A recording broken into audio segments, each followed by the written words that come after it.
في الوقت الذي هز فيه انفجار قنبلة بمحيط وزارة الخارجية المصرية راح ضحيته عدد من القتلى والجرحى، بينهم ضابط شرطة. أعلن المتحدث العسكري باسم القوات المسلحة مقتل 6 من أفراد الجيش جراء سقوط طائرة تدريب في محافظة الفيوم جنوبي القاهرة.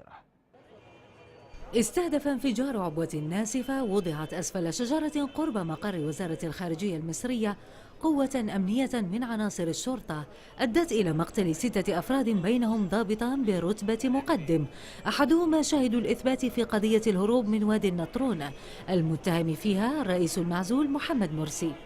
التفجير تزامن اليوم الأول لبدء الدراسة، ما أدى إلى إخلاء 5 مدارس مجاورة، كما تزامن الحادث مع سفر الرئيس المصري عبد الفتاح السيسي إلى نيويورك للمشاركة في قمة المناخ وأعمال الجمعية العامة للأمم المتحدة. فيما يرى محللون أن تفجيرات اليوم تأتي بمثابة رد على تصريحات السيسي أمس خلال مقابلته مع وكالة أسوشيتد بريس، التي قال فيها إن عناصر الإخوان وأنصارهم مدعوون للمشاركة السياسية شرط إعلان نبذهم للعنف، مؤكدين في الوقت نفسه أن هذه الهجمات ستقوض أي فرص للمصالحة مع الإخوان.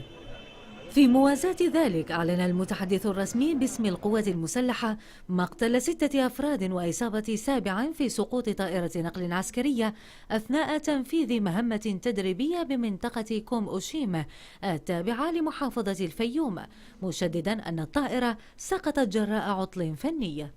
يأتي هذا في وقت أعلنت فيه مصادر أمنية بمديرية أمن شمال سيناء مقتل ضابط شرطة خلال مطاردته لسيارة مسلحين على طريق الحسنة بوسط سيناء. من جهة أخرى، وقبل وصول السيسي إلى الولايات المتحدة، قال البنتاغون إن وزير الدفاع الأمريكي تشاك هاجل أبلغ نظيره المصري الفريق أول صدقي صبحي خلال اتصال هاتفي أن واشنطن ملتزمة بتسليم طائرات الهليكوبتر الأباتشي 10 لمصر، وذلك لدعم جهود مصر في التصدي للإرهاب.